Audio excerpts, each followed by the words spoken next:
Hi everyone. In this video, we will be discussing the solution of problem C, not assigning, from the recent Code Forces round 766 Step 2, जो कि अभी just कुछ minute पहले ही खत्म हुआ. So problem statement को देखते हैं क्या है. So first of all, you are given a tree of n vertices, numbered from 1 to n, and with edges numbered from 1 to n minus 1.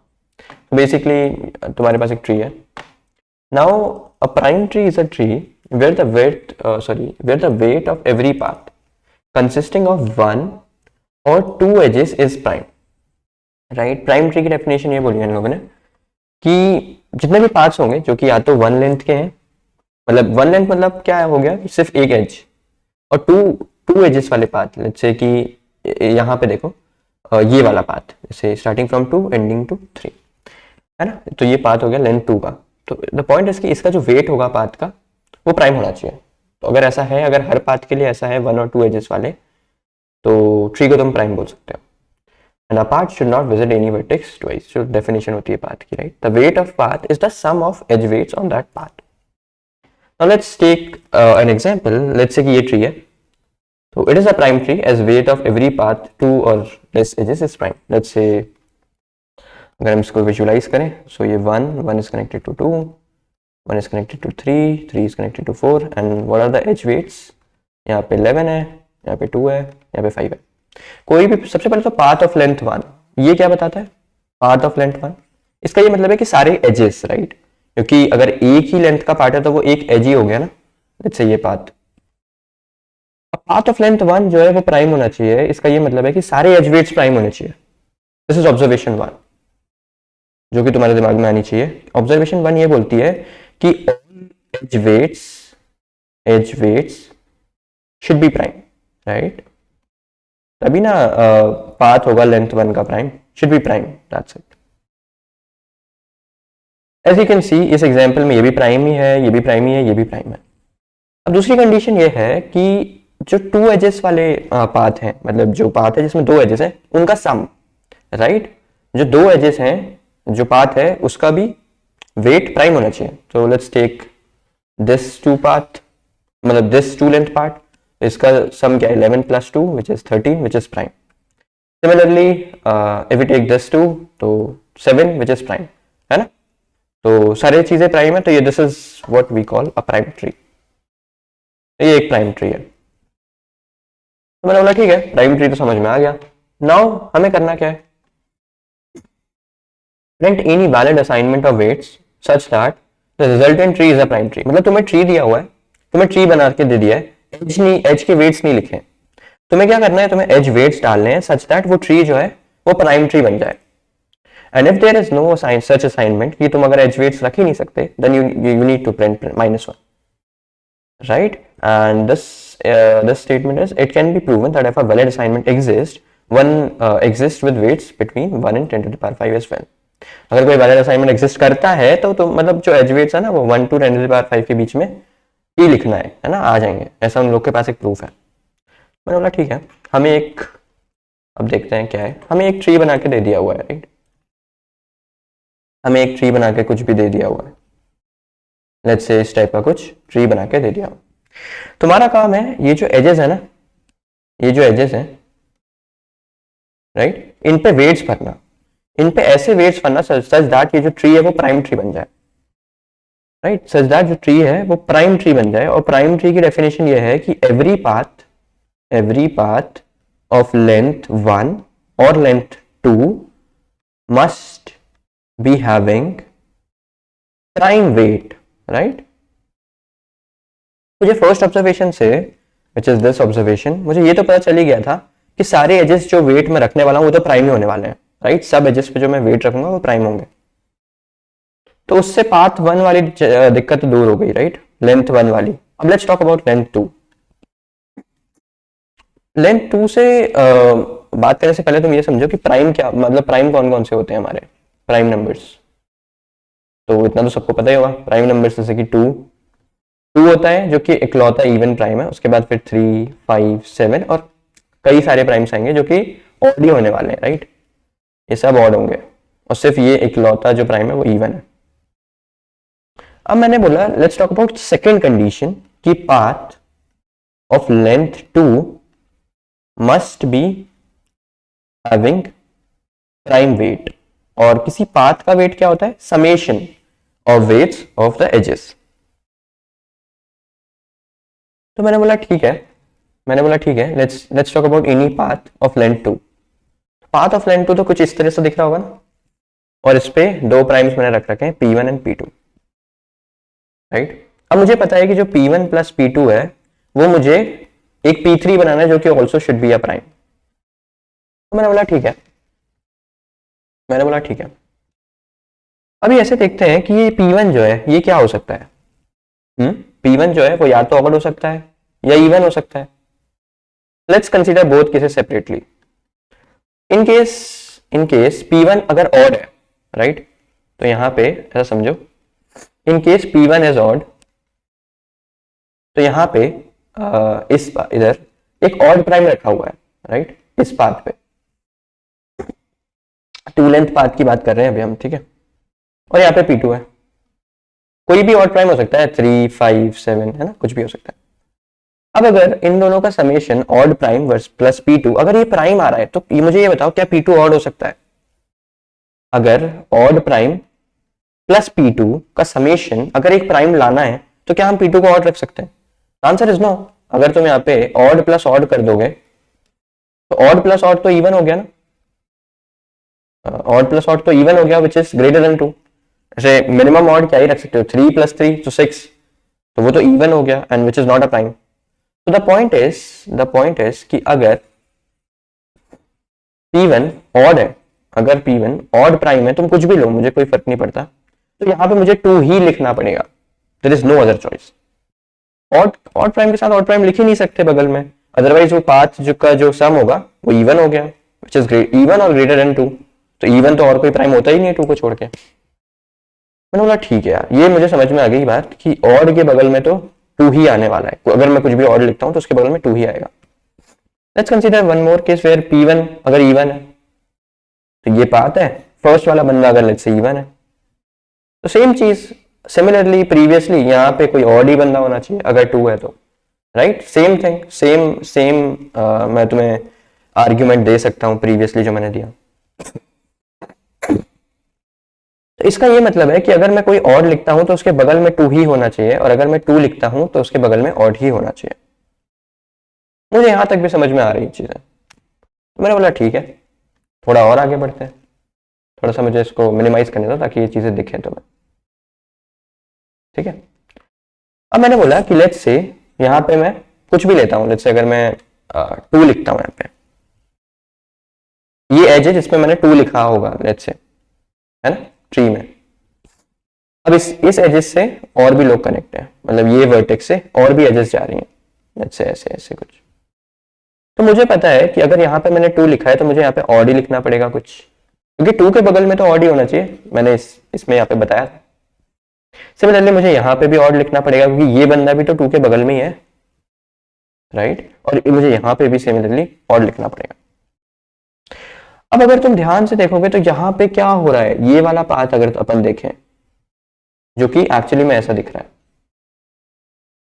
ये भी ऑड, ये भी ऑड, ये भी तो एक 2 लेंथ पाथ बन गया ना यार। And if you see closely, odd के बगल में ऑड नहीं होना चाहिए था, राइट, ऑड के बगल में 2 ही होना चाहिए था, एंड 2 के बगल में ऑड होना चाहिए था। तो द पॉइंट इज कि दोनों कंडीशन एक साथ सेटिस्फाई कर ही नहीं सकते इस केस में। सो रिजल्ट निकल के ये आता है यार कि अगर तुम्हारे पास कोई भी एज है, राइट, अगर तुम्हारे पास कोई भी एज है तो इस वर्टेक्स से और 2 एजेस कनेक्ट नहीं हो सकते। समझ रहे हो?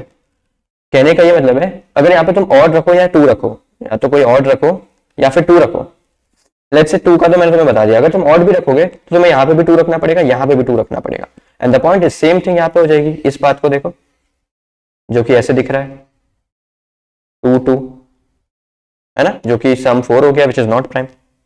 द पॉइंट इज कि अगर तुम पहली कंडीशन को सेटिस्फाई करने जाओगे दूसरी कंडीशन फेल हो रही है, दूसरी कंडीशन को सेटिस्फाई करने जाओगे तो पहली कंडीशन फेल हो रही है। तो कहने का ये मतलब है कि अगर कोई भी एज है ना, जो कि मैं तुम्हें पहले से बता रहा था कि यहाँ पे देखो, अगर कोई भी वर्टेक्स है जो कि एक एज बना रहा है, लेट्स से ऐसे करके से एक एज है, तो ये जो ये जो वर्टेक्स है ना, इनसे और दो एजेस नहीं हो सकते, otherwise they will form a junction. As you can see this guy is a junction. And अगर यहाँ पे तुमने 2 रखा है तो तुम्हें यहाँ पे ऑड रखना ही पड़ेगा, एंड ये odd will form will be incorrect. So the point is there should be no junction. There should be no junction in the tree.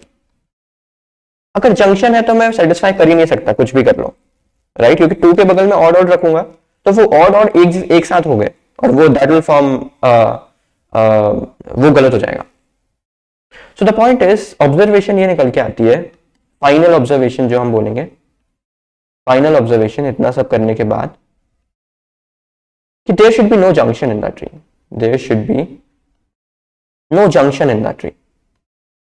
So अगर तुम्हारे पास एक एज है, अब इस let's talk about this. इससे सिर्फ एक एज और कनेक्ट हो सकती है, राइट? एंड सिमिलरली इससे भी एक और एज कनेक्ट हो सकती है, एंड सिमिलरली इससे भी एक और, एंड सिमिलरली यहाँ पे भी, राइट? एक और. तो ये क्या बन रहा है tree? The tree will be looking like this, and which is nothing but a straight, मतलब स्ट्रेट लाइन तो नहीं बोल सकते, एक लीनियर काइंड ऑफ ट्री बनेगा. लीनियर तुम बोल सकते हो कि एक straight line kind of tree बनेगा. और अगर straight line kind of tree बनेगा, क्योंकि द पॉइंट है कि अगर ऐसे ये एक लाइन है, ये एक पाथ है ट्री में, अब मैं कहीं से भी ब्रांचिंग नहीं कर सकता ना. अगर मैंने लेट्स से इस तरह से ब्रांचिंग करना स्टार्ट करी तो यहाँ पे जंक्शन बन जाएगा, और ये जंक्शन बन गया तो मैं भर ही नहीं सकता. So the point is this is what final observation is, there should be no junction in the tree. और अगर जंक्शन नहीं है ट्री में तो ये ऐसे लीनियर टाइप का दिखेगा tree. As you can see यहाँ पे भी ट्री लीनियर टाइप का ही तो है, मतलब ये एक ही तो पाथ है, ऐसा ही तो है, बस एक लाइन ही तो है, जंक्शन थोड़ी है, राइट? तो अगर ट्री लीनियर टाइप का है तो हम क्या कर सकते हैं? तो मैंने बोला ठीक है बनना स्टार्ट करो, आंख बंद करके 2 भरा, 2 के बगल में 5 ही होना चाहिए, 5 के बगल में 2 ही होना चाहिए, 2 के बगल में 5 ही होना चाहिए, मतलब 5 मतलब कुछ भी ले सकते हो, तुम्हारे ऊपर है. मैं 5 क्यों ले रहा हूँ यहाँ पे? मतलब यहाँ पे ऑड होना चाहिए कुछ, है ना? मैं 5 इसलिए ले रहा हूँ क्योंकि 2 और 5 जो है वो 7 होता है, और 7 इज अ प्राइम. तो इसलिए मैंने बोला ठीक है 2 के बगल में 5 रखते हैं, फिर 5 के बगल में फिर से 2 रख देते हैं ना, क्योंकि मुझे पता है कि यहाँ पे 2 ही होना है, और 5 + 2 7 है. तो मैं ऐसे ऐसे करता जाऊंगा, बस मैं 2 5 2 5 2 5 भरता जाऊंगा पूरी लाइन पे, और मैं बस बोल दूंगा this is the answer. If you see everybody is prime, है ना, सब लोग प्राइम है. देखो, और कोई भी 2 लेंथ का पार्ट ले लो, चाहे ये ले लो, चाहे ये ले लो, चाहे ये ले लो, चाहे ये ले लो, चाहे ये ले लो, सब लोग प्राइम है. That's the solution.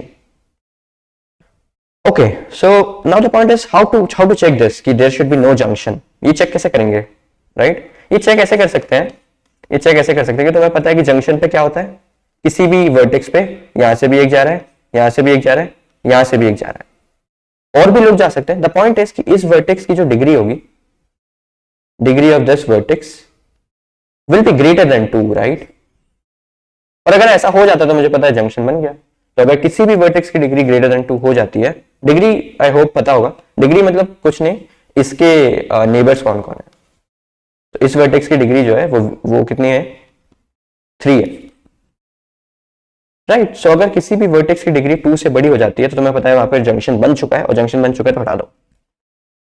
और अगर ऐसा नहीं होता है, जंक्शन नहीं मिलता है, तो मुझे पता है कि जो ट्री है वो ऐसा दिख रहा है, राइट? जो ट्री है वो ऐसा दिख रहा है. तो ये स्टार्ट पकड़ लो, किसी भी तरह से स्टार्ट पकड़ लो. अब स्टार्ट कैसे पकड़ेंगे? तो मुझे पता है कि जो स्टार्ट की डिग्री है वो 1 होगी, बाकी सब लोगों की 2 होगी. देखो 2 2 2 2, और इसकी भी 1 होगी. तो या तो स्टार्ट पकड़ लो या एंड पकड़ लो, और फिर 2 5 2 5 भरते जाओ, 2 5 2 5 2 5 ऐसे भरते जाओ. I'm really sorry, right? So बस यही एक्चुअली लॉजिक है इस प्रॉब्लम का, है ना? तो अब लेट्स सी द कोड, इसको इंप्लीमेंट कैसे करेंगे. फर्स्ट थिंग इज कि you need to check कि वो नहीं बनना चाहिए, जंक्शन नहीं बनना चाहिए, राइट? सो मैंने क्या किया, सबकी डिग्री स्टोर करके रख ली, and whenever there is a edge A B तो I am storing the degree, ठीक है? और अगर किसी भी बंदे की डिग्री 2 से बड़ी होगी तो मैं -1 करके रिटर्न कर रहा हूँ, क्योंकि कर ही नहीं सकते, भर ही नहीं सकते तुम एच में, सही है? अगर ऐसा नहीं है तो फिर आगे तुम्हें ये चीज करनी है ना? तो ये चीज करने के लिए मैं देखो स्टार्ट वेक्टर फाइंड आउट कर ले रहा हूँ, किसकी डिग्री 1 है. और अगर मुझे स्टार्ट वेक्टर मिल गया तो मैं वहां से फिर बस एक BFS रन कर दे रहा हूँ, right? As you can see this is just normal BFS. और जब भी मुझे कोई, जैसे अब देखो स्टार्ट ये है स्टार्ट, जैसे BF स्टार्ट करूंगा तो पहले 1 रहेगा, 1 से फिर मुझे 2 मिलेगा, तो ये जो एज है इस पर मुझे 2 भरना है लेट्स से, राइट। सो मुझे एज पता चल गई क्या है, अगर x जो करंट है उससे मैं x पे जा रहा हूँ तो मुझे एज पता चल गई which is nothing but current and x। अब मैं इस एज का इंडेक्स फाइंड कर रहा हूँ। इंडेक्स क्या है यार, द पॉइंट इज कि तुम्हें उसी ऑर्डर में रिटर्न करना है आंसर जिस ऑर्डर में तुम्हें एजेस मिल रहे हैं, है ना। तो लेट्स से कि अगर 1 3 पहले मिला है, 4 3 बाद में मिला है, 2 1 बाद में मिला है, तो पहले 1 3 पे क्या भरोगे, 1 3 पे क्या भरा है 2, तो वो तुम्हें लिखना है। तो एज का इंडेक्स पता होना जरूरी है ना कि किस ऑर्डर पे मिला है मुझे। That's what I have stored before. अगर मैं तुम्हें यहाँ पे बताऊं तो यहाँ पे जो मैं कर रहा हूँ ना कि पेयर बना के मैं एजेस जो है, जो मेरा एक्चुअली में मैप है from pair to int which will give me the edge index. मैं बोल रहा हूँ यार कि ये एजेस ऑफ ई में आई डाल दो क्योंकि अभी पर्टिकुलर इंडेक्स जो एज का है वो आई है। एंड द पॉइंट इज कि ए बी से अगर एज है तो बी और ए से भी एज ही है, तो that's why I am swapping these and फिर से मैं असाइन कर दे रहा हूँ। तो हर एज का मुझे इंडेक्स पता चल गया और बस अब मैं एक आंसर वेक्टर बनाऊंगा n-1 का, क्योंकि n-1 एजेस है ना, मुझे बताना है हर एज पे क्या क्या वेट रखना है। तो that's why I am finding out the index कि इस इंडेक्स में किस ऑर्डर में आया ये एज, और किस ऑर्डर में आया मुझे पता चल गया, तो मैं इसमें w असाइन कर दूंगा। और w मैंने स्टार्ट कहां से किया है, 2 से, और जैसे मैं w असाइन किया मैं w की वैल्यू चेंज कर दूंगा। अगर w 2 था तो 5 कर दूंगा, और अगर 5 था तो 2 कर दूंगा। तो इससे क्या होगा, इससे ये होगा कि मैं पहले 2 भरूंगा, फिर 5 भरूंगा, फिर 2 भरूंगा, फिर 5 भरूंगा, फिर 2 भरूंगा, फिर 5 भरूंगा। And that's it. After this मैं आंसर को प्रिंट करता हूँ। दिस इज नथिंग बट जो एजेस का डिस्क्रिप्शन है कि किस पर्टिकुलर एज पे क्या भरना चाहिए, राइट। And that's it for this question I think, है ना। तो the point is first of all कि मेन ऑब्जर्वेशन इसमें यही था यार कि अगर तुम्हें पता चल जाता है ना कि there will be no junction, है ना, there should be no junction, अगर तुम्हें ये चीज पता चल जाती है तो उसके बाद फिर क्वेश्चन में कुछ है ही नहीं। उसके बाद तुम्हें जस्ट एक नॉर्मल ट्रेवर्सल करना है और बस 2 5 2 5 भरते जाना है, राइट। सो या that's it for the solution. अगर तुम्हें वीडियो सही लगा है तो do consider giving it a like, and अगर चैनल पे नए हो तो डोंट फॉरगेट टू सब्सक्राइब, क्योंकि हम लोग कंटेंट ला रहे हैं काफी सही सही, है ना। And I think that's it for the solution. Bye bye.